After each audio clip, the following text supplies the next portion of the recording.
The border klaxon screamed 3 seconds before Thyra ripped the stolen maintenance badge from her collar and hurled it into the drainage culvert beneath Platform 9. She ran. Behind her, the checkpoint scanning arch pulsed amber identity mismatch, priority alert, detain on sight, and 2 Vathari border marshals swung their rifles off their shoulders with the practiced ease of men who had never once chased someone worth catching. Thyra was not someone they expected.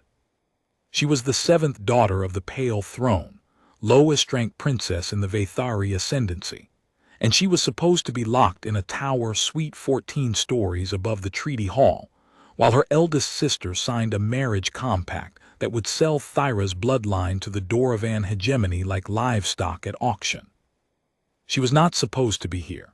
She was not supposed to be wearing a maintenance worker's gray coverall with engine grease smeared across her jaw to hide the birthmark that would identify her. She was certainly not supposed to be sprinting toward the human transit concourse on the far side of Varathi Station, where a short-haul cargo shuttle was fueling for a run to the contested Freehold Corridor. But Thyra had stopped doing what she was supposed to do exactly 41 minutes ago, when she overheard her sister's chief negotiator confirm the clause she had prayed was only rumor. The Doravan hegemony did not want an alliance. They wanted breeding stock, and the 7th daughter, unbonded, unclaimed, and expendable, was the clause's centerpiece. So she ran. The transit concourse opened ahead of her, a broad, low-ceilinged hall packed with cargo handlers, dock workers, and a scattering of travelers from a dozen species. Thyra slowed to a walk, forced her breathing steady, and pulled the collar of the coverall higher against her throat.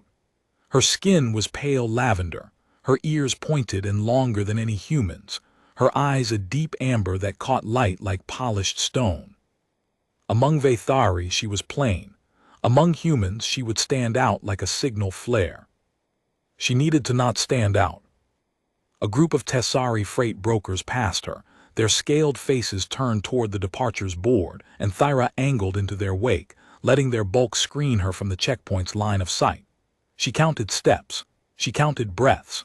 In the palace, she had been trained to manage her composure during state functions, hold the shoulders still, keep the chin level, breathe from the diaphragm so the hands don't shake. She had always resented those lessons. Now they were the only thing keeping her upright. The cargo shuttle's berth was at the far end of the concourse, gate 17. She could see its loading ramp from here, still down, still accepting freight. A hand-painted sign on the hull read KORRIN haulage Freehold Corridor, no passengers. The last 2 words had been crossed out and rewritten at least twice, each time in a different hand and a slightly more emphatic font. Thyra angled toward it, keeping her head down, her stride unhurried. She had 40 credits in a pouch sewn into the coverall's inner seam, everything she had managed to take from her quarters before the disguise and the escape. 40 credits would not buy passage on a legitimate liner. It might buy silence on a cargo run, if the captain was the kind of person who valued money over questions. She was 12 steps from the ramp when a hand closed around her upper arm.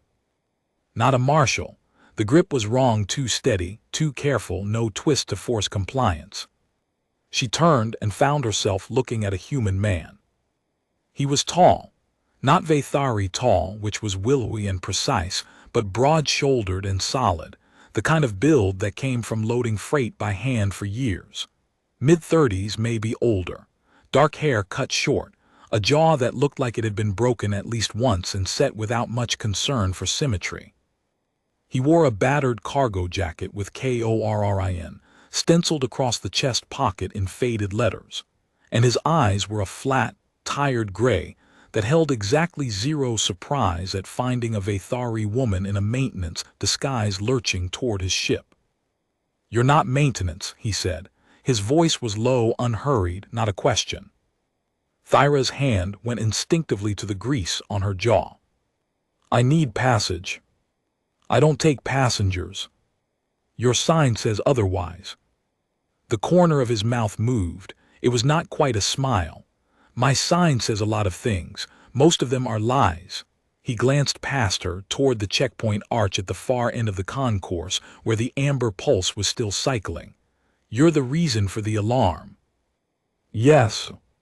He studied her for a long beat.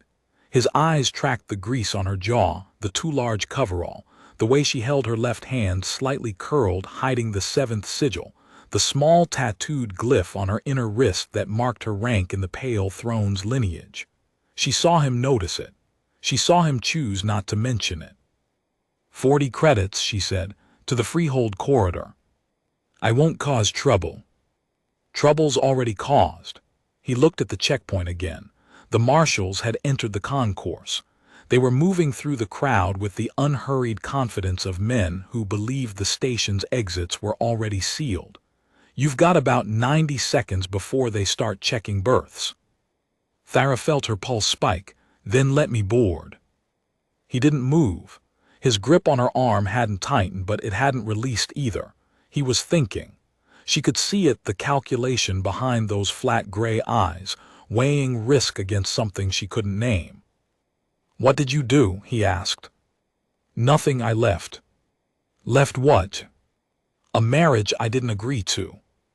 Something shifted in his expression.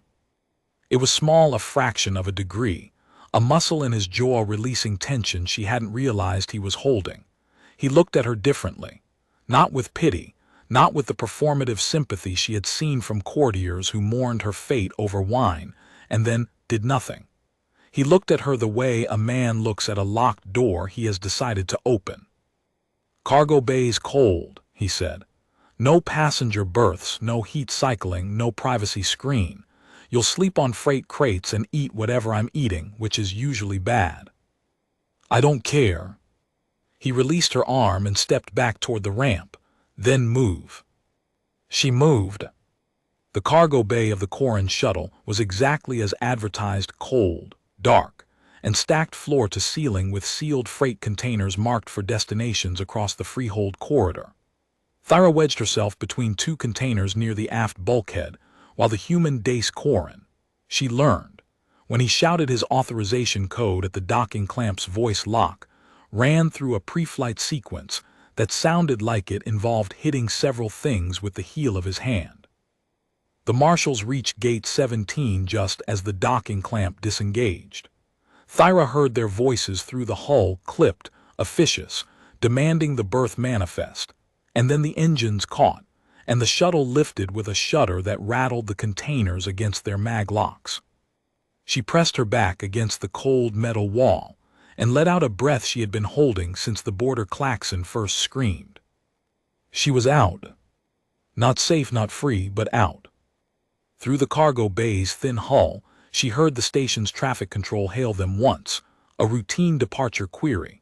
Dace answered with a bored monotone and a cargo manifest number. The hail did not repeat.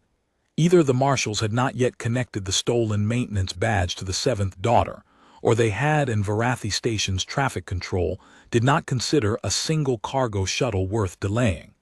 Thyra suspected the former. Her sister's negotiators would want this handled quietly. A runaway princess was an embarrassment. A public chase was worse. She sat in the dark and listened to the shuttle's hull creak as it pushed through the station's outer traffic pattern and into open transit space. After a while, a light came on a work lamp clipped to a bracket above her head, angled to illuminate the narrow gap between the containers where she sat. Then footsteps, and Dace appeared at the end of the gap, holding 2 sealed ration packets and a canteen. He tossed one packet to her. "Protein block, tastes like regret." Thyra caught it. She turned it over in her hands, reading the label in the dim light. Standard human emergency rations, the kind stocked on every cargo shuttle and military transport in the sector. She had never eaten one. Princesses of the Pale Throne ate from crystal service, even the seventh. She tore it open and bit into it. It tasted like compressed chalk with a vague suggestion of salt. She ate it anyway, because she was hungry, and because eating it felt like a small act of defiance against every protocol that had governed her life. In the palace, even her meals had been performances, crystal bowls arranged by color, portions measured by a nutritionist who reported to the queen's household, silverware positioned at angles that signified her rank at the table. The protein block had no angles. It had no significance. It was food, offered because she was hungry, and the simplicity of that almost undid her. Dace sat on a freight crate across from her, eating his own ration with the mechanical efficiency of a man who had stopped caring about flavor years ago. He didn't stare. He didn't ask questions. He sat and he ate, and the silence between them was not uncomfortable. It was, Thyra realized, the first silence in her life that wasn't loaded. In the palace, silence was a weapon, the pause before a dismissal, the quiet that followed a judgment, the held breath while the queen decided which daughter to sacrifice next. This silence was just two people eating in a cold room, and it was the most peaceful thing she had ever experienced. "You know who I am," Thyra said after a while. "I know what a seventh sigil looks like. Served a rotation on a Vathari border post 3 years back, diplomatic security detail. Learned the rank marks." He took a drink from the canteen and set it between them, an offering she recognized.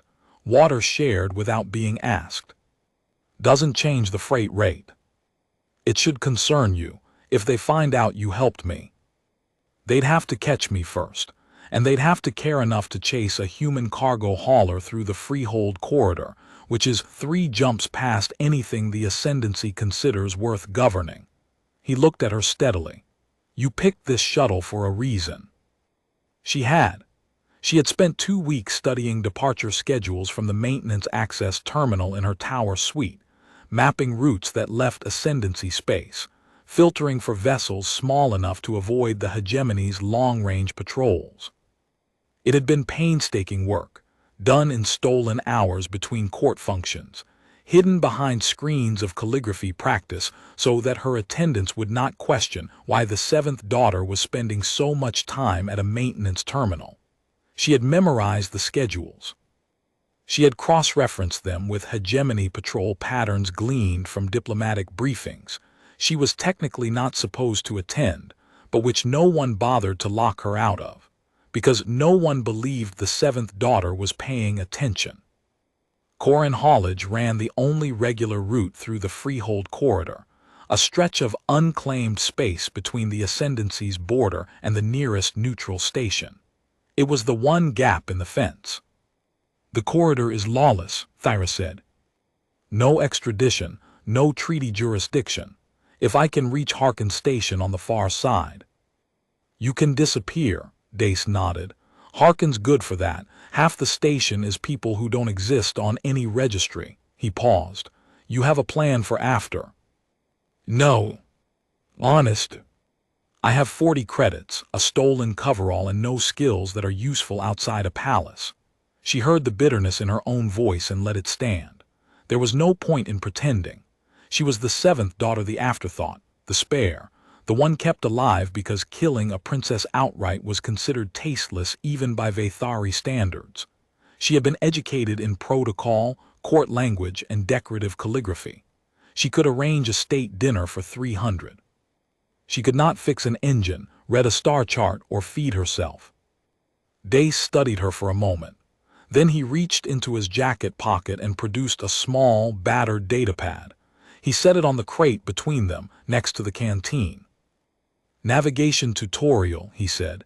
"Basic stellar cartography, freight routing, docking protocols. I use it to train new crew when I can afford to hire any." He pushed it toward her.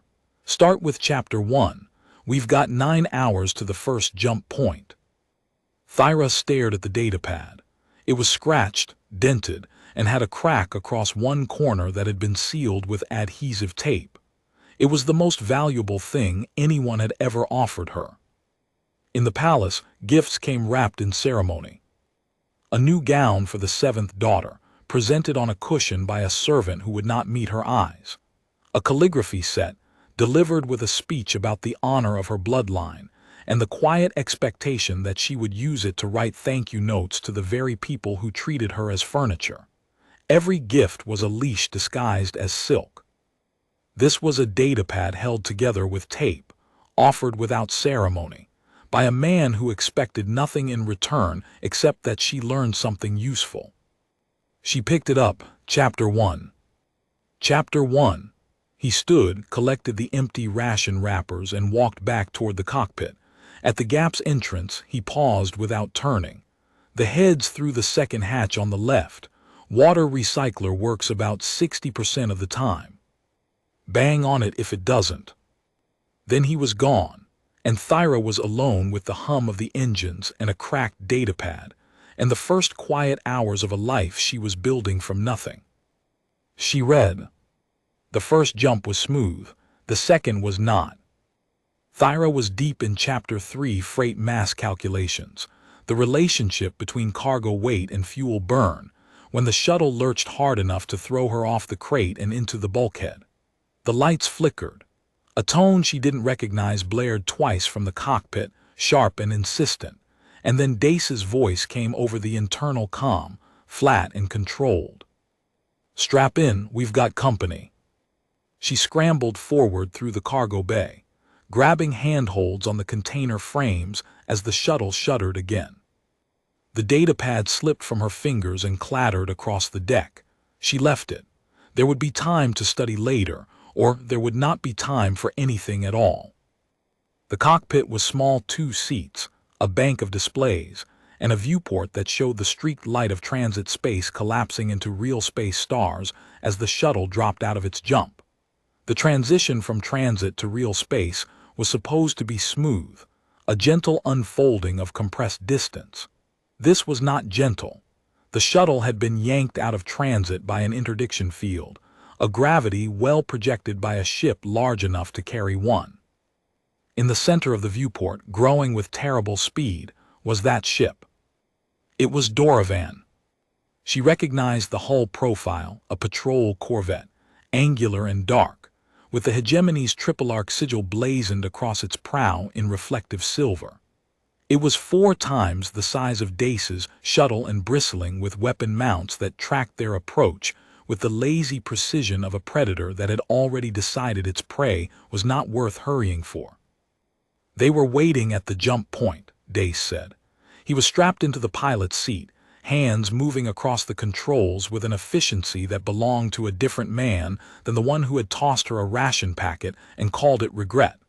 Someone told them your route. Thyra's stomach dropped. My sister's negotiators. They must have accessed the station's departure logs. Your sister sold you out. My sister sold me. The departure logs were just the receipt. The corvette hailed them. The voice that came through the comm was Doravan, clipped, nasal, dripping with the particular contempt the hegemony reserved for species it considered subordinate.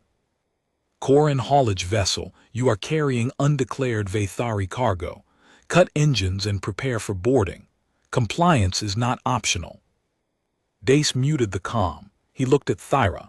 His expression had not changed, the same flat, tired gray eyes, the same broken jaw, the same unhurried calculation. But there was something underneath it now, something she had not seen before. Not fear, not anger, a kind of settled resolve, the way a man's face looks when he has already made a decision and is simply waiting for the rest of the world to catch up. I can stop, he said. Let them board, tell them I didn't know who you were. They'll take you and leave me alone. I lose nothing. Then do it. No. The word was simple, final. He said it the way he said everything, without drama, without weight, as though the decision to defy a Doravan patrol corvette was no different from the decision to share his rations or offer his datapad. Thyra felt something crack inside her chest, a fault line she had been holding together since the day she understood what the 7th daughter was for. Why, she asked. Dace looked at the corvette on the viewport. It was close enough now that she could see the individual weapon mounts rotating to track them, the docking clamps extending from its belly like fingers reaching for a throat. Because you're not cargo, he said, and I don't deliver people. He unmuted the comm. Doravan vessel, this is Corin haulage, registry independent, operating under Freehold Corridor transit rights. I am carrying commercial freight bound for Harkin Station. I have no undeclared cargo, Vathari or otherwise. You are outside hegemony jurisdiction. Withdraw or I will file a transit rights violation with the Corridor Authority." A pause. Then the Doravan voice, colder now. "The Corridor Authority is a human fiction. You have no authority here, hauler. Cut your engines or we will cut them for you." Dace killed the calm entirely. He looked at Thyra. "Strap in. This is going to be ugly." She strapped into the co-pilot's seat. Her hands were shaking. She gripped the armrests until the shaking stopped. "Can you outrun them?" she asked. "No, but I can outfly them." He pulled up a navigation display, a three-dimensional map of the local space, cluttered with asteroid fields, dead satellites, and the debris trails of old mining operations. The Freehold Corridor isn't empty. It's full of junk. The Corvette's bigger, faster, and better armed, but it's also less maneuverable. If I can get into the Kessler Belt, he tapped a dense cluster of icons on the display. Their targeting systems choke on the debris. They won't follow. And if they fire before you reach it, then this conversation gets shorter. He pushed the throttle forward. The shuttle's engine screamed not the smooth hum of transit drive, but the raw, shaking roar of sublight thrust pushed past its design limits. The Corvette fired. Not a warning shot. The first bolt slammed into the space where the shuttle had been a half-second earlier, and Thyra understood that Dace had already been moving before the shot came, reading the Corvette's weapon, tracking the way a man reads weather. The shuttle dove. Thyra's stomach climbed into her throat as the viewport filled with tumbling rock and shattered metal, the outer edge of the Kessler Belt. A graveyard of decommissioned mining platforms and asteroid fragments that stretched across the corridor like a wall of teeth. Dace flew into it without hesitation, threading the shuttle between spinning fragments with inputs so precise that Thyra could feel each correction through the seat, a nudge left, a roll right, a throttle adjustment measured in fractions. Behind them, the Corvette fired again. The bolt struck an asteroid fragment the size of a HAB module and shattered it into an expanding cloud of dust and stone. Shrapnel peppered the shuttle's hull. An alarm blared. Dace silenced it without looking. "Hull integrity's fine," he said. "That alarm just means the paint's upset." Thyra would have laughed if she could breathe. A third bolt screamed past the viewport, close enough that the shuttle's external temperature gauge spiked, and the cockpit glass briefly flared with reflected heat. Dace didn't flinch. He banked the shuttle behind a tumbling slab of decommissioned hull plating easily 50 meters across, and used it as a shield while he recalculated their trajectory through the densest part of the belt. "Talk to me," he said suddenly. "What?" "The nav display. I need someone reading the debris vectors while I fly. The display's on your side. Tell me what's moving and where." Thyra looked at the co-pilot's navigation screen. It was the same three-dimensional map from the datapad's Chapter 3, but live real debris, real vectors, real consequences. She understood with a clarity that cut through her fear that this was Chapter 1 applied under fire. "Fragment cluster at bearing 270, she said. Her voice was steadier than she expected. 3 large pieces, rotating counterclockwise, gap opens in 4 seconds. 4 seconds, got it." He threaded through the gap with a half-second to spare. Another fragment spun past the viewport, close enough that Thyra could see the drill markings on its surface, a mining platform, gutted and abandoned, now tumbling through space with the same indifference as everything else the galaxy had used up and thrown away. "Clear ahead for 800 meters, she reported. Then a dense band looks like a collapsed relay tower, scattered in a line. "How wide?" "Maybe 40 meters, gaps at the top and bottom." "Bottom," he dove again. The shuttle groaned. Something in the cargo bay shifted with a metallic crash, and Thyra made a mental note to retighten the maglocks if they survived. They flew deeper. The debris thickened. On the navigation display, the Corvette's icon slowed, then stopped at the belt's edge. Its weapons continued to fire blind shots into the debris field, hoping for a lucky hit, but the bolts splashed against tumbling rock and spent themselves in clouds of molten dust. Dace held course for another 12 minutes, weaving through the belt with a patience that felt almost meditative, until the Corvette's icon on the display began to recede.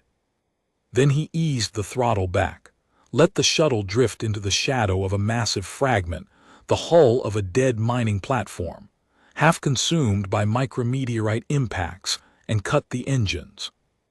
Silence. The shuttle hung in the dark, surrounded by slowly tumbling stone, and the only sound was the tick of cooling metal and Thyra's own breathing. "They'll wait," Dace said. He unstrapped and stretched, rolling his shoulders with a series of pops that suggested his spine had opinions about high-G maneuvering. Corvettes carry enough fuel for about 6 hours of station keeping. After that, they have to return to their patrol route or explain to their commander why they burned a day's fuel chasing a cargo shuttle through a junk field. 6 hours. 6 hours. We sit, we wait, we eat another protein block, and then we finish the run to Harkin. He looked at her. "You all right?" Thyra realized she was still gripping the armrests. Her knuckles had gone white, or rather, a paler shade of lavender. She released them, flexed her fingers, and became aware of a strange, unfamiliar sensation in her chest. It took her several seconds to identify it. She was not afraid. For the first time since she was old enough to understand the words seventh daughter, she was not afraid. The fear that had lived beneath her ribs for as long as she could remember, the constant, low-grade terror of being disposable, of existing at the pleasure of people who saw her as a line item in a treaty, was gone. Not buried, not suppressed, gone. Replaced by something quieter and far more dangerous. She was angry. "My sister knew," she said. The words came out steady. She knew what the Doravan clause meant. She knew they wanted breeding stock, and she signed the compact anyway because the seventh daughter is worth less than a trade agreement. Dace said nothing. He sat in the pilot's seat with his hands resting on his thighs, watching her with those flat gray eyes, and his silence was the most generous thing she had ever received. He was not filling the space with comfort. He was not telling her it would be all right.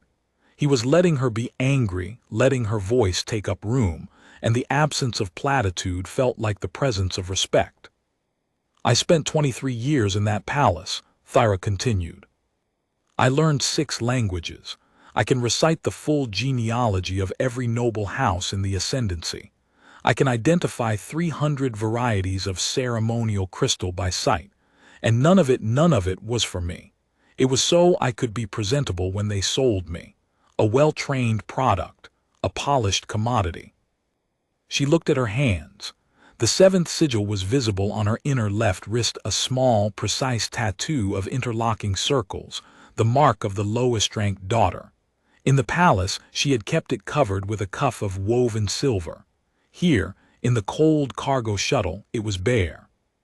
"You offered me a datapad," she said. "Navigation, freight routing, skills. Things that are mine that I can use that no one can take back by rewriting a treaty clause." She looked at him. "Do you know how rare that is? In 23 years, no one ever offered me something that was for me." Dace held her gaze. His expression did not change, but something in the quality of his stillness shifted, a settling, as though a weight he had been carrying in his shoulders redistributed itself across firmer ground. "Navigation's Chapter 1, he said. "Engineering's Chapter 4. By the time we reach Harkin, you'll know enough to crew a shuttle." A pause. "If you want a job, I'm hiring." Thyra blinked. "You're offering me employment." "I'm offering you a co-pilot seat. The pay's terrible, the food's worse, and the ship's held together with sealant and stubbornness. But it's yours if you want it." "You don't know me." "I know you tore off a stolen badge, ran across a station concourse in a maintenance suit, and didn't flinch when a Doravan Corvette pointed its guns at you. That's a better interview than most people give me." He glanced at the nav display, still dark with the Corvette's distant icon. and you read debris vectors under fire like you'd been doing it for years. Chapter 3 applied. Not bad for a first day. The fault line in Thyra's chest cracked wider, and what came through was not grief.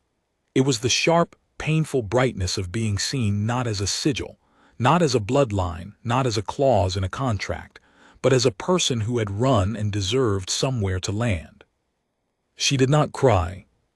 Princesses of the Pale Throne did not cry, and Thyra had obeyed that rule so long it had calcified into instinct. But her eyes were wet, and she did not hide it, and Dace did not look away. "I want it," she said. He nodded, once. No ceremony, no contract, no speech about the honor of her bloodline or the burden of her rank, just a nod the way a man acknowledges a decision that has already been made by someone he respects. "Good," he said. "Chapter 4 start now. We've got 6 hours." Thyra picked up the datapad and opened Chapter 4. They waited. The Corvette held position at the belt's edge for 4 hours and 37 minutes. Thyra timed it, because the navigation tutorials chapter on patrol pattern analysis was suddenly and viscerally relevant, and then its icon on the display turned and accelerated away, back toward hegemony-controlled space. Dace watched it go. He waited another 40 minutes, running passive scans, before he restarted the engines and threaded the shuttle out of the belt on the far side, emerging into clear space with Harkin Station's beacon pulsing on the long-range display. The run to Harkin took 11 hours. Thyra spent 9 of them on the datapad and 2 in the co-pilot's seat, running through the docking approach under Dace's supervision. He taught the way he did everything else with economy, without condescension, and with the quiet expectation that she would learn because she had decided to. She made 3 errors in the approach sequence. He corrected each one with a word or a gesture: yaw left, a tap on the thruster display, watch your closure rate, and did not raise his voice once. In the palace, errors were met with silence, which was worse than shouting because silence from the Pale Throne meant you had ceased to exist for the duration of the Queen's displeasure. Dace treated errors as information. You were wrong, now you know, move on. The absence of punishment was so foreign to Thyra that she kept waiting for it, kept bracing for the cold withdrawal she had been trained to expect, and it never came. When she brought the shuttle into Harkin's docking cradle with only a minor scrape against the guide rail, he said, "Not bad," and it was the finest compliment she had ever received. Harkin Station was everything Dace had described and less. A sprawling, jury-rigged assemblage of decommissioned modules and salvaged hull plates, it hung in the dark between systems like a barnacle on the void. Its corridors smelled of recycled air and engine coolant. Its population was a cross-section of every species that had a reason to be nowhere: refugees, smugglers, freelance haulers, and the quiet, watchful people who existed in the margins of galactic civilization, because the center had decided they were not worth keeping. Thyra fit right in. Dace registered her as Crew Thyra, no surname, co-pilot at the station's harbor office, a process that required exactly 1 thumbprint and 0 questions. The harbor clerk, a heavyset Tessari woman with reading lenses perched on the end of her scaled snout, glanced at Thyra's pointed ears, at the fading grease on her jaw, and at the coverall that was clearly not hers, and then stamped the form without comment. At Harkin, not asking was a professional courtesy.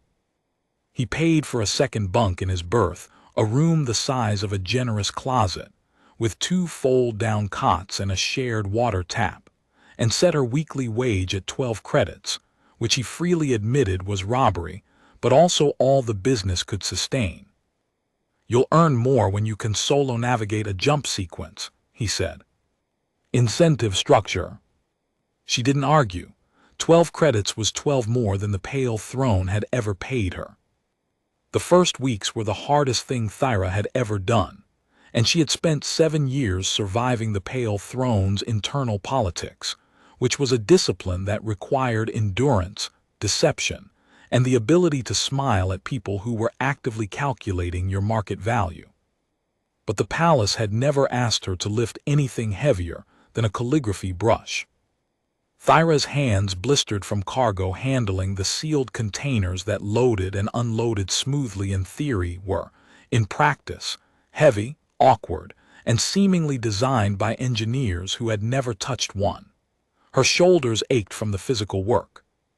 Her eyes burned from hours on the datapad, pushing through chapters on engine diagnostics, life support maintenance, and emergency repair protocols.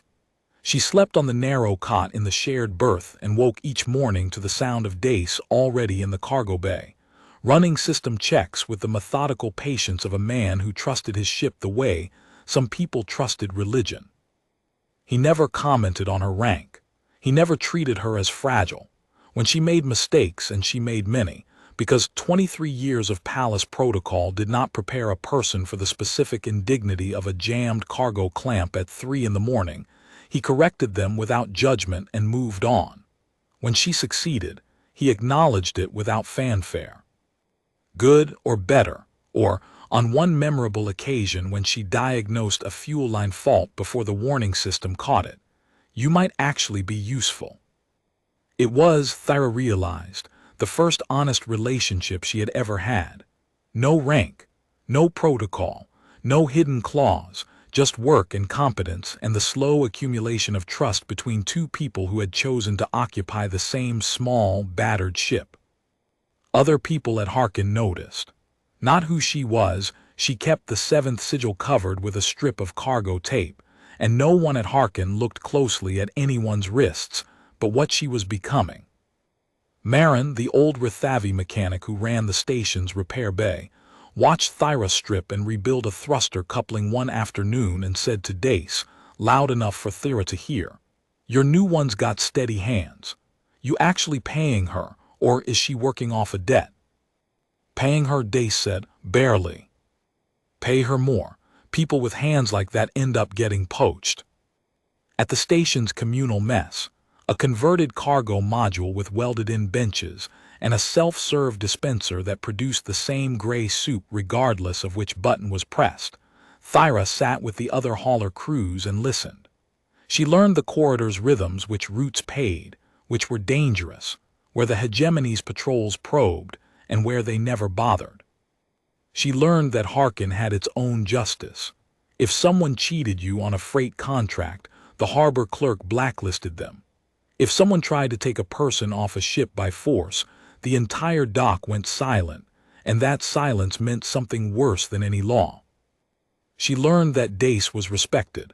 Not feared, not celebrated, respected, which at Harkin was harder to earn and impossible to buy. He ran his routes on time. He paid his debts. He did not carry contraband, or at least not the kind that hurt people. And 3 years ago, when a Vathari enforcement vessel had attempted to seize a refugee family from a hauler's cargo bay, Dace had been the first captain to reposition his shuttle between the warship and the dock, and the rest of the fleet had followed. Nobody told her this directly. She pieced it together from half-sentences, from the way other captains greeted him, from the nod that Marin gave him every morning, the particular nod of someone who remembers what you did and respects you for not talking about it. One evening at the mess, a Rithavi hauler captain named Goss leaned across the table and said to Thyra, "Corin's a good man. Quiet but good. Don't know what brought you here and don't care. But the corridor takes care of its own, and his crew is corridor crew. Remember that." Thyra remembered. She filed it alongside navigation charts and engine schematics and all the other knowledge that was hers, now not given to make her presentable, but earned because she needed it to survive. 4 weeks in, Thyra handled her first solo crisis. Dace was planetside on a delivery, a rare atmosphere run to a mining colony 2 hours below Harkin's orbital plane, and Thyra was alone on the shuttle when the starboard power coupling blew. It was not catastrophic. It was not even particularly dramatic. It was a seam failure in a component that should have been replaced 2 maintenance cycles ago, and it knocked out the starboard maneuvering thrusters and the cargo bay's environmental controls in a single, decisive pop. The datapad had covered this. Chapter 5, Section 3, Single-Point Power Failures in Legacy Shuttle Frames. Thyra had read it twice and understood it on the second pass. She had never done it with her hands. She did it now. She pulled the access panel, identified the blown coupling, isolated the circuit, and rerouted power through the backup bus, a sequence that required 12 steps, 4 of which involved reaching into spaces that were not designed for Vathari arms, and 1 of which required her to hold a live connector in place with her teeth, while she tightened the securing bolt with both hands. It took 40 minutes. When Dace returned from the mining colony and found the power rerouted, the blown coupling tagged for replacement, and a handwritten note on the cockpit console that read starboard coupling failed. Fixed. Chapter 5, Section 3. You owe me a protein block. He stood in the cockpit for a long time, holding the note, and when Thyra came in from the cargo bay with grease on her hands and a bruise on her forearm where the access panel had caught her, he looked at her with something she had never seen in his flat gray eyes before. Pride, not the imperial kind, not the pale throne's cold satisfaction at a daughter who performed her duties with appropriate grace. This was the pride of a man who had bet on someone and watched the bet pay off. It was warm and it was real, and it cost him nothing to show it. Chapter 5, he said. Chapter 5. He set the note on the console. He did not throw it away. Thyra noticed. She did not mention it. Some things were better left as evidence. On the 5th week, Thyra completed her first solo jump navigation. It was a short hop, 40 light minutes, a delivery to a relay platform that serviced the belt's automated mining drones, but she plotted the course, calculated the fuel burn, managed the transit entry, and brought the shuttle out on the other side within 200 meters of the target coordinates. Dace, who had been sitting in the co-pilot's seat with his arms crossed and his face carefully neutral the entire time, looked at the nav readout and said, 200 meters. Is that good? Anything under 500 is professional. Anything under 300 is good. 200 is, he paused, better than my first solo. Thyra's wage went from 12 credits a week to 18. She did not ask for the raise.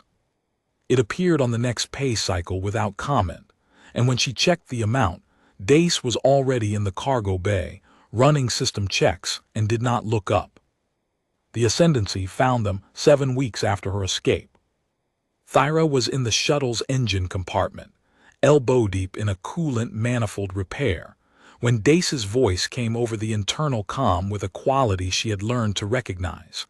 Controlled flat, the tone he used when something was wrong and he was deciding how wrong. Thyra cockpit now. She wiped her hands on her coverall, bought with her own wages, fitted to her frame, stained with her own work, and climbed forward. On the cockpit's comm display, a message was cycling. It bore the seal of the Pale Throne, the interlocking crescent she had grown up seeing on every wall, every document, every chain that bound her. The message was addressed to Dace Corin, registered hauler, Freehold Corridor. It was polite. It was formal. It was a threat wrapped in silk. The Vathari Ascendancy formally requested the return of the 7th daughter, Princess Thyra Vela Shari, who had departed Ascendancy space without authorization. The Ascendancy was prepared to offer compensation for any inconvenience. The Ascendancy was also prepared to revoke Corin Hollage's transit rights through all Ascendancy-adjacent space, effectively cutting his business routes in half. The Ascendancy trusted that a reasonable resolution could be reached. The message's final line read, "The Doravan hegemony remains committed to the terms of the compact. The 7th daughter's return is expected within the standard diplomatic cycle." Thyra read it twice. The words landed like stones, each one precise, each one calculated to remind her of what she was in their eyes. Not a person, a clause, an expectation, an item on a ledger that had been misplaced and needed to be returned to its proper column. She looked at Dace. He was sitting in the pilot's seat reading the same message, and his expression was the one she had come to know best. The unhurried calculation, the flat gray eyes weighing something she could not see. But this time she knew what he was weighing: his livelihood, his roots, his ship. Everything he had built, measured against one person he had known for 7 weeks. "You should give me back," she said. Her voice was steady. She had practiced this not consciously, but in the quiet hours of the night cycle, lying on her cot in the dark, she had rehearsed the conversation she knew was coming. The one where the cost of keeping her became too high. "They'll destroy your business. You can't afford that." Dace leaned back in his seat. He looked at the message. He looked at her. He looked at the message again. Then he reached forward and deleted it. The display went dark. The pale throne seal vanished. 7 weeks of Thyra's dread, the weight she had carried since the escape, the certainty that she was borrowed time, all of it blinked off the screen like a nav error corrected. "I run the Freehold Corridor," Dace said. "The Ascendancy doesn't own the corridor. They don't own Harkin. They don't own this ship. And they sure as hell don't own you. They'll send someone, a recovery team or another Doravan patrol. Let them send whoever they want. The corridor's got its own rules, and the first one is, you don't take people off ships." He turned to face her fully. "Thyra, listen to me. You are crew. You are on the manifest. You are registered, employed, and useful, which, by the way, is more than I can say for half the pilots at Harkin. If someone shows up to take my crew, they're going to have a very short conversation with me, and a very long conversation with the Corridor Authority, which is made up entirely of people who left places that tried to own them." He said it the way he said everything, without drama, without performance, as though the decision to stand between a galactic power and a single person was simply the next item on the maintenance checklist, slotted between recalibrate the docking sensors and order more protein blocks. Thyra's hands were trembling. She clenched them at her sides. "You could lose everything." "I could," he held her gaze, "but I'm not losing you." The words hit her like atmosphere after vacuum, sudden, flooding, almost too much to process. Not "I won't give you up" with its connotation of possession. Not "they can't have you" with its implication of ownership transferred. "I'm not losing you." A statement of value. She mattered. She was crew. She was worth the cost. Thyra sat down in the co-pilot's seat, her seat, the one she had earned, the one whose controls she now knew by touch, and pressed her palms flat against the console. The metal was warm from the engines. She could feel the ship's heartbeat through her fingertips, the steady thrum of a vessel that was small and battered and held together with sealant and stubbornness, and somehow still flying. "Then we should prepare," she said. "If they send a recovery team, they'll come through the belt. That's the only approach that avoids Harkin's sensor net." She pulled up the navigation display, the same three-dimensional map Dace had used during the Corvette chase, now as familiar to her as the palace corridors she had left behind. "I've been studying the belt's debris patterns. There are 3 viable approach vectors for a ship their size. If we position early warning beacons at these coordinates," she tapped 3 points on the display, "we'll have 90 minutes of advance notice." Dace looked at the display. He looked at the coordinates she had marked. He looked at her. "Chapter 6, he said. "Chapter 6, she confirmed. "Patrol pattern analysis and early warning deployment." The silence that followed was the best kind, the silence of 2 people who understood each other, who had nothing left to prove, and who were going to be fine. They spent the next 3 days deploying the beacons. Thyra plotted each placement, calculated the sensor overlap, and adjusted for the belt's shifting debris currents. On the second day, while anchoring a beacon to a stable fragment, she noticed that the shuttle's long-range comm had been quietly pinging not the Ascendancy frequency, but a general hail, repeating at 6-hour intervals. She traced it. It was originating from the hegemony's nearest relay buoy, broadcasting a bounty notice. 2,000 credits for information leading to the recovery of a Vathari female, early 20s, pale lavender skin, amber eyes, Last seen aboard a human cargo vessel in the Freehold Corridor. 2,000 credits. That was the price the Doravan hegemony had placed on the seventh daughter. Less than the cost of the shuttle's fuel reserves. Less than a replacement power coupling. Thyra read the bounty notice twice.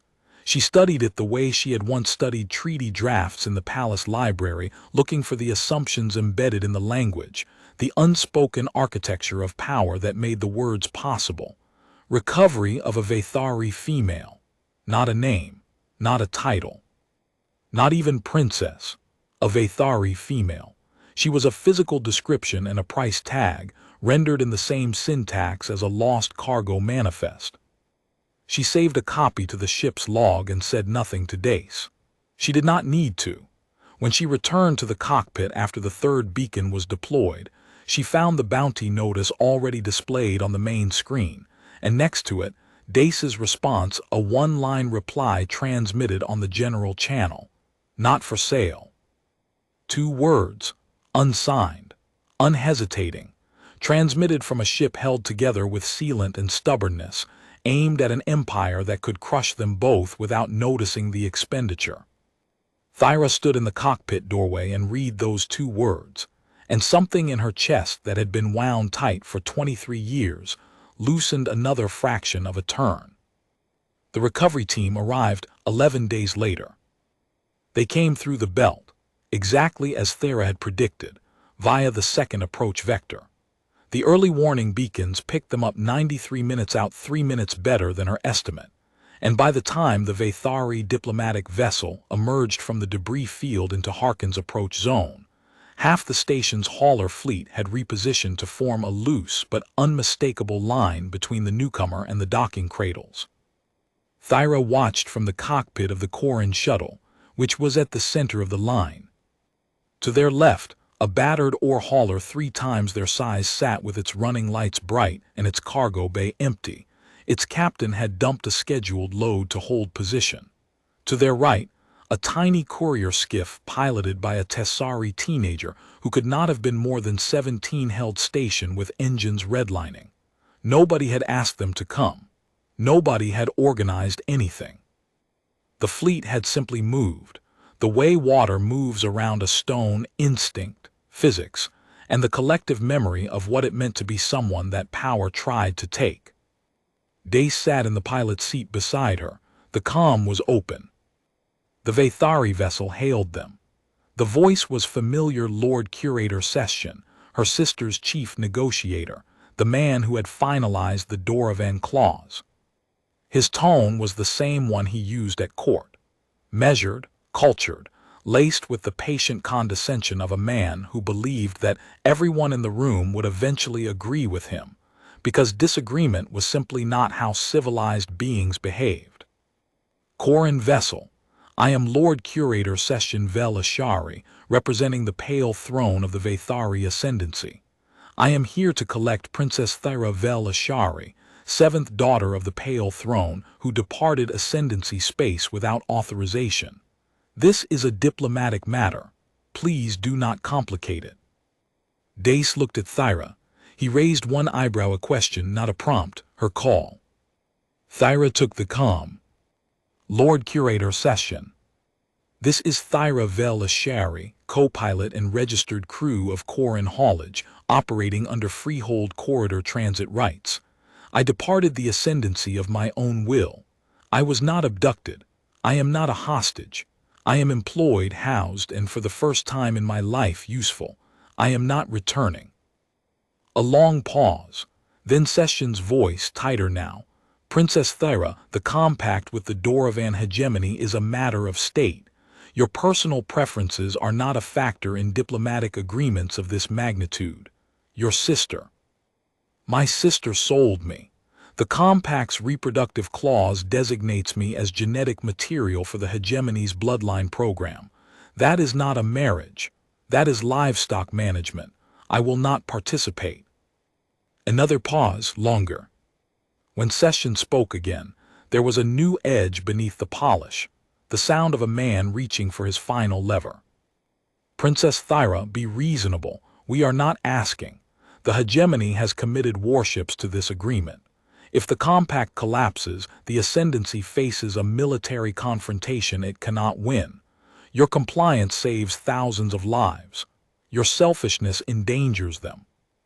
Thyra had expected this. The guilt, the math, one life against thousands. It was the arithmetic that had kept her obedient for 23 years, the quiet, suffocating logic that said the seventh daughter's suffering was a small price for the ascendancy's stability. She had believed it once. She had believed it the way you believe in gravity, because everyone around you acts as though it is true, and no one offers an alternative. But she had spent 7 weeks in the Freehold Corridor. She had learned navigation and freight routing and engine repair. She had read debris vectors under fire. She had earned 12 credits a week and spent them on her own food and her own coverall and her own life. And she had learned slowly, painfully, in the space between chapters on a cracked datapad, that the arithmetic was wrong. "Lord Curator," she said, and her voice was the steadiest it had ever been. "The ascendancy signed a treaty that trades a person for a military alliance. If that treaty collapses because the person refuses to be traded, the flaw is in the treaty, not in the person. Find another way. That's what diplomats do." The calm was silent. Not just Session, the entire Harkin frequency had gone quiet. Every hauler in the line, every dockworker on the station, every refugee and smuggler and pilot who had tuned in to the confrontation between a galactic negotiator and a cargo shuttle co-pilot was listening, and the silence was not empty. It was full. It was the silence of recognition, the moment when a room full of people who had all, in one way or another, been told they belonged to someone else, heard a voice say no and mean it. Session spoke once more. His tone had shifted not to anger, but to the cold recalculation of a man who had just realized that the cost of this retrieval had exceeded its value.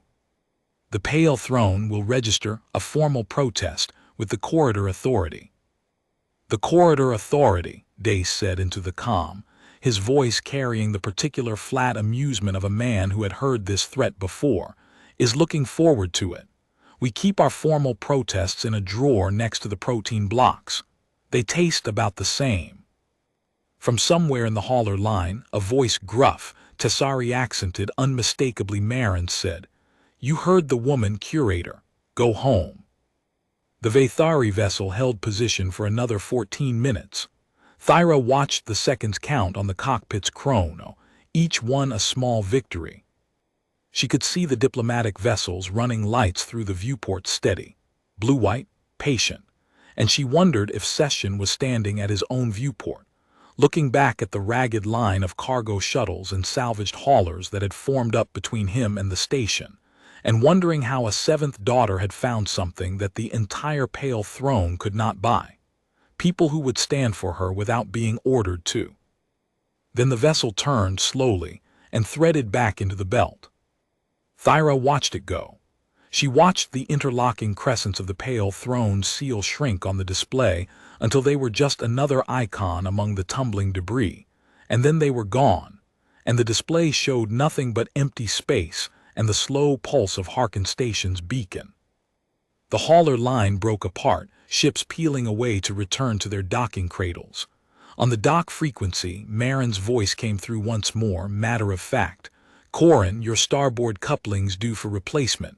Bring her in tomorrow, I'll do it at cost."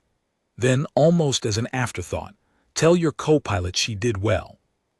On the open channel, someone else Thyra never learned who said quietly, "Welcome home." Nobody else spoke, nobody needed to. Dace unstrapped and stood. He stretched, popped his shoulders, and for a moment he just looked out the viewport at the empty space where the Vathari vessel had been. The belt's debris tumbled slowly in the distance, catching the light of a distant star, and beyond it the black was vast and indifferent and, for the first time, entirely theirs. Then he turned and looked at her with the same flat gray eyes that had watched her across a ration packet 7 weeks ago. But something had changed in them, or maybe it had been there all along and she was only now able to see it. A warmth, not performative, not conditional, the quiet, settled warmth of a man who had decided, without drama or declaration, that this particular person mattered to him. "You're a decent co-pilot," he said. "I'm a good co-pilot. Don't push it." But the corner of his mouth moved, and this time it was a smile. Small, crooked, lopsided from the broken jaw. The first real smile she had seen from him. Thyra stood. She was taller than him, Vathari build, willowy, precise, and for the first time she did not fold herself smaller to accommodate the space.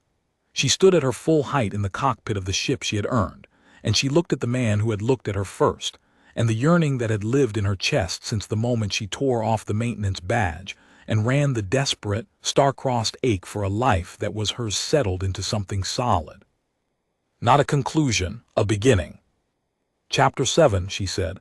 "Advanced Jump Navigation." Dace nodded. "Chapter 7. He pulled 2 protein blocks from the storage locker and tossed her one. She caught it without looking. They sat in their seats, pilot and co-pilot, captain and crew, and ate their terrible rations in comfortable silence, while Harkin Station's beacon pulsed in the dark ahead of them, steady as a heartbeat, patient as a promise kept. And Thyravel Ashari, formerly the 7th daughter, formerly a clause in a contract, formerly a woman who had never been offered anything that was truly for her, opened Chapter 7 and began to learn how to fly.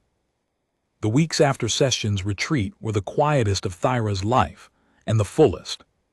She finished Chapter 7 in 3 days. Chapter 8, Emergency Jump Calculations under Degraded Sensor Conditions, took 5. Chapter 9, the final chapter, was titled Command Decisions, when the manual stops, and consisted of a single page with 1 sentence. "You'll know." She read it 4 times, decided it was either profound or lazy, and moved on. Dace let her fly, the next 3 hauls solo from the pilot's seat. The first was a standard freight run to a relay platform routine, safe, the navigational equivalent of walking a path she had memorized. She executed it without error. The second was longer, a 2-jump delivery to a mining consortium on the far side of the belt, and she handled the jump transitions with a precision that made Dace, sitting in the co-pilot's seat with his arms crossed, raise both eyebrows instead of one. The third was the Tessari contract. It came in on the station's job board, a priority shipment to Tessari Prime, 3 jumps past the corridor's far boundary, through a stretch of space that sat uncomfortably close to the hegemony's outer patrol range. The pay was 400 credits, more than Corin haulage typically earned in a month. The reason for the premium was buried in the fine print. The cargo was medical supplies bound for a refugee settlement that the hegemony had been blockading through navigation advisories, bureaucratic code, for "we will shoot anyone who tries." Dace read the contract twice, then he looked at Thyra. "Your call," he said. It was the first time he had said those words about something larger than a debris vector or a docking approach. Thyra understood what he was doing. He was not deferring to her. He was acknowledging that she had earned the right to weigh in on decisions that carried real weight. She read the contract. She studied the route. She pulled up the hegemony's patrol patterns data she had been tracking since the Corvette chase, cross-referenced with movement reports from other corridor haulers, and mapped the 3 most likely intercept points. "The second jump puts us in their sensor range for approximately 11 minutes, she said. "If we time the transit entry to coincide with the patrol rotation gap at the 3rd watch change, we can reduce exposure to under 4 minutes. 4 minutes is still 4 minutes. 4 minutes in a shuttle running dark, with no active transponder, through a sector they scan with automated buoys that can't distinguish a cargo shuttle from a belt fragment if the shuttle's emission profile is low enough." She tapped the navigation display. Chapter 8, Section 2, Passive Transit under Degraded Sensor Conditions. The textbook scenario involves a malfunctioning sensor array. The practical application involves making the enemy think their sensors are malfunctioning. Dace looked at her for a long moment. Then his mouth did the thing, the almost smile, the crooked lift that she had learned to read as approval. When did you start calling them the enemy? When they pointed guns at us. He took the contract. They flew it in 2 days. The run to Tessari Prime was the most technically demanding thing Thyra had ever done, and she handled it the way Dace handled everything, with economy, with precision, and with the quiet confidence of someone who had prepared for the hard parts before they arrived. She plotted the course. She timed the jump windows. She ran the shuttle dark through the hegemony's sensor envelope, cutting all non-essential systems until the cockpit was lit only by the dim glow of the navigation display and the faint pulse of their instruments. They made it through the patrol gap with 2 minutes and 37 seconds to spare. Thyra counted everyone. The refugee settlement on Tessari Prime was a collection of prefabricated shelters arranged in concentric rings around a central water reclamation unit that had seen better decades. The people who met them at the landing pad were thin, tired, and looked at the medical supply crates, the way Thyra had once looked at Dace's cracked datapad, as though they contained something too valuable to believe. Thyra helped unload the cargo herself. Her hands, which 3 months ago had never lifted anything heavier than a calligraphy brush, moved the crates with the practiced efficiency of someone who had loaded and unloaded 100 shipments. A Tessari woman with 3 children pressed against her legs took Thyra's hand and said something in rapid Tessari that she didn't fully understand but whose meaning was unmistakable. On the flight back, Thyra sat in the pilot's seat and stared at the transit display and did not speak for a long time. "What?" Dace asked. "I keep thinking about the arithmetic," she said. "Session's arithmetic. 1 life against thousands." When he said it, I knew it was wrong, but I couldn't have told you why, not in a way that would convince anyone who believed it. And now I think the arithmetic isn't wrong. It's incomplete. 1 life traded against thousands, that equation only holds if the 1 life has no other value. If all the 7th daughter can do is be traded, then yes, the math works. But if the 7th daughter can fly a shuttle and read debris vectors and run medical supplies through a blockade, if she can do things that help people who aren't part of the equation, then the math changes. The cost of trading her isn't just 1 life. It's everything that life would have done. She looked at him. Every run we make, every delivery, every contract, I'm changing the equation, making the cost of trading me higher than the cost of keeping me. Dace was quiet for a moment. Then he said, "You're not changing an equation, Thyra. You're proving the equation was always garbage." He said her name rarely. When he did, it landed with a particular weight, not the weight of rank or protocol, but the weight of familiarity. Of a man who used words carefully, and did not spend them on anyone he did not mean. Thyra felt the heat rise in her cheeks, a deeper shade of lavender, the Vathari equivalent of a blush. She turned back to the navigation display before he could see it. She suspected he saw it anyway. The bounty doubled 3 days later, 4,000 credits. The broadcast description had been updated. Vathari female, confirmed operating as crew aboard a Freehold Corridor cargo vessel. Subject is trained in navigation and may resist recovery. Use of reasonable force authorized.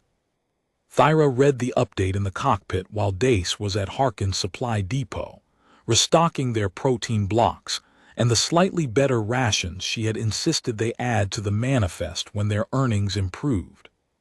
She studied the language the way she always did, parsing the assumptions. Subject is trained in navigation. They knew she had skills now. Someone was feeding them intelligence, or they were monitoring corridor comm traffic more closely than anyone assumed. May resist recovery. The passive voice was doing heavy lifting in that sentence, she thought. May resist, as though resistance were an aberration, a fault in the product rather than a feature of personhood. Use of reasonable force authorized. There it was, the escalation she had been expecting, not diplomatic retrieval anymore, not silk-wrapped threats, force. Reasonable force, which in Doravan military parlance meant anything short of killing her, and even that boundary was negotiable if the report was written carefully enough. She did not delete the bounty notice. She saved it to the ship's log alongside the first one, and when Dace returned and saw it on the display, he read it with the same flat expression he wore for everything, the expression that meant he was thinking, calculating, filing the information in the place where he kept things that mattered. Reasonable force, he said. Reasonable force. He set the supply crates down. He stood in the cockpit doorway and looked at the bounty notice, and then at her, and then at the notice again. Something crossed his face that Thyra had never seen before, not the calculation, not the resolve, but something rawer. Anger. Not the cold, political anger of a man defending a principle. The hot, personal anger of a man who has realized that the people threatening someone he cares about have just crossed a line they cannot uncross. "I need to tell you something," he said. Thyra waited. 3 years ago, when I served that rotation on the Vathari border post the diplomatic security detail. He leaned against the doorframe. His voice was level, but his hands were not still. He was rubbing his thumb across his knuckles, a nervous habit she had noticed weeks ago and filed away without comment. There was a woman, Vathari. She was part of a delegation, low-ranking, nobody important. The Doravan contingent that visited the post took an interest in her. Same kind of interest. Same language compact, alliance, mutual benefit. She didn't want it. She said no. She said it clearly to everyone who would listen, and nobody listened because her rank wasn't high enough to make her refusal inconvenient. He paused, the thumb stopped moving. I was security. I was supposed to protect the delegation, not its members. Protect the event, not the people. Those were the orders, and I followed them because following orders was the job, and the job was all I had. What happened to her? The compact was signed. She was included. I watched her board the Doravan vessel. He looked at the floor. She walked up the ramp like she was already dead. Like whatever she was had already been removed, and what remained was just the body going through the motions of compliance. I've seen that walk on a lot of people since. Prisoners, refugees, people being loaded onto transport against their will. It always looks the same. The body moves, but the person is already gone. He looked up at her. I quit the next day, bought this shuttle with my separation pay, started hauling freight through the corridor because it was as far from the border as I could get without leaving the sector. The silence that followed was heavy, with 3 years of a guilt she had never suspected, and he had never shown.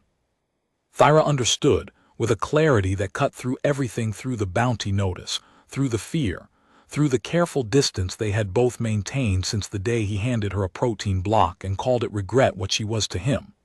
Not a passenger, not a second chance, a choice. The choice he had not made 3 years ago, made now, made daily, made every time he deleted a message or broadcast, not for sale, or stood between her and a warship. You couldn't have stopped it, she said. You were one man on a security detail. I could have tried. You're trying now. His jaw worked. The broken line of it shifted as he clenched and unclenched, and Thyra saw the thing he had been carrying since before she met him, the weight she had sometimes glimpsed in the way his shoulders settled when he thought she was not looking. It was not guilt, exactly. It was the particular burden of a man who had measured himself against a moment that mattered and found himself short, and who had spent every day since trying to close the gap. She crossed the cockpit. It was 4 steps, she knew, because she knew every dimension of this ship now, every panel and every seam. She stopped in front of him. She was taller, and she did not fold herself down. Dace, she said his name the way he said hers, rarely, carefully, with the weight of meaning. You are trying now. That is what matters, not 3 years ago now. He looked at her. The flat gray eyes that she had once thought were empty were not empty at all. They were full of the things he did not say, the feelings he did not perform, the choices he made in silence and let stand without narration. She saw all of it, and he let her see it, and the vulnerability of that, from a man who had built his entire life around needing nothing from anyone, was the most honest thing she had ever witnessed. He did not kiss her. She did not kiss him. The moment held without contact, balanced on the edge of something neither of them was ready to name. But he reached out and took her hand, the left one, the one with the seventh sigil still covered by its strip of cargo tape, and he held it. Just held it. His grip was the same as the first time on the station concourse, steady, careful, no twist to force compliance. But now it meant something different. Now it was not the grip of a stranger deciding whether to help. It was the grip of a man who had decided and was holding on. Thyra's fingers closed around his. Her hand was longer than his Vathari proportions, narrow and precise, but it fit. Not perfectly, not the way things fit in fairy tales and palace romances.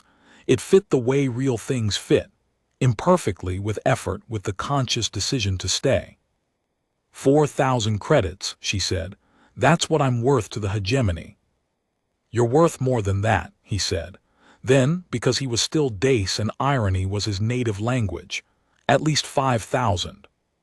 Maybe 6, if we count the navigational training. She laughed.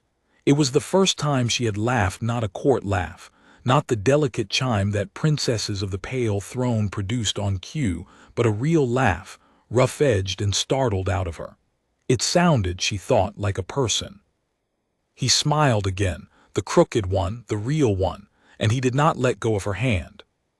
They stood in the cockpit doorway of a ship held together with sealant and stubbornness, and outside the viewport Harkin station turned slowly in the dark, and the Kessler belt tumbled its ancient debris in patterns that Thera could now read like sentences. And somewhere far away the Doravan hegemony and the Vathari ascendancy were writing clauses and signing compacts and pricing people like freight.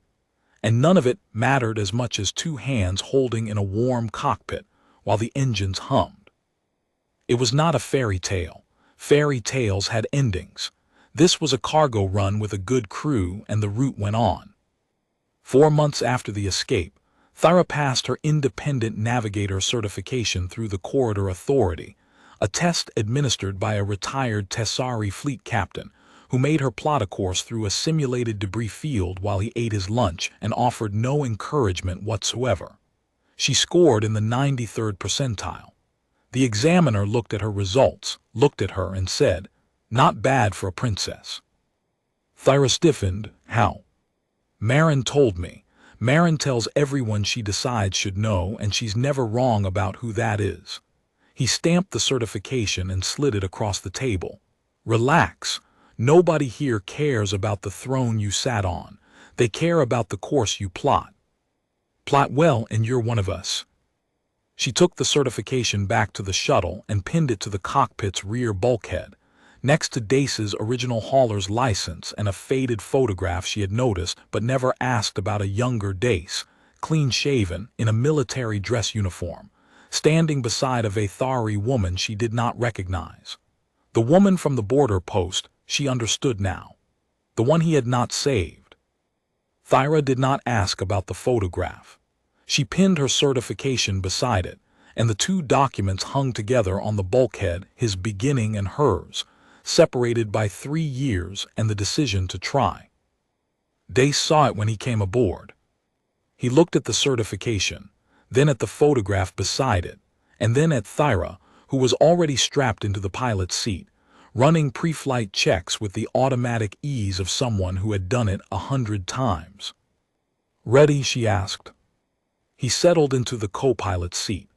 His seat now, because the pilot's seat was hers, and the shift had happened without announcement or ceremony, just one morning when she sat down on the left side and he sat down on the right, and neither of them mentioned it, and it was correct. "Ready," he said. The contract board had a new posting. A convoy escort through the deep corridor, 8 haulers running medical freight to 3 refugee settlements that the hegemony had been squeezing through supply interdiction. The pay was modest. The risk was significant. The convoy needed a lead navigator who could plot a multi-ship course through contested space and adjust in real time if patrols appeared. They had asked for Thyra by name. She read the posting. She looked at Dace. He was leaning back in the co-pilot's seat, hands behind his head, watching her with those gray eyes that were not flat anymore or maybe had never been flat, and she had simply learned to read what was behind them. Warmth. Trust. The settled patience of a man who was watching someone become who they were always supposed to be. "Your call," he said. Same words, same tone, the same unhurried willingness to follow her lead that he had shown since the first time he handed her the controls. Thyra plotted the convoy route in 40 minutes. She accounted for patrol rotations, debris currents, sensor shadows, and the varying thrust profiles of 8 different cargo vessels, none of which had the same engine specifications. She built in 3 contingency routes and 2 emergency scatter patterns. She sent the navigation package to the convoy's comm channel and sat back. From the station's dock frequency, Goss's voice. "Corin, your co-pilot just sent us the cleanest nav package I've seen in 20 years of hauling." "She's the pilot," Dace said. "I'm the co-pilot now." A pause on the frequency. Then Goss, with the particular rumble of a man suppressing a laugh. "About time." The convoy launched at the next watch change. 8 ships flying in formation through the deep corridor, led by a battered shuttle with a hand-painted sign that still read KORRIN haulage Freehold Corridor. No passengers, except now there was a new line beneath it, added in neat, precise letters, the handwriting of someone who had been trained in calligraphy and had found a better use for it. It read, "All are welcome." Thyra Velashari, navigator, pilot, and crew, guided the convoy through the dark. Beside her, Dace Corin sat in the co-pilot's seat and watched the stars and said nothing, because nothing needed to be said. They flew together and the route went on, and for the first time in her life, Thyra was not running away from something. She was flying toward it.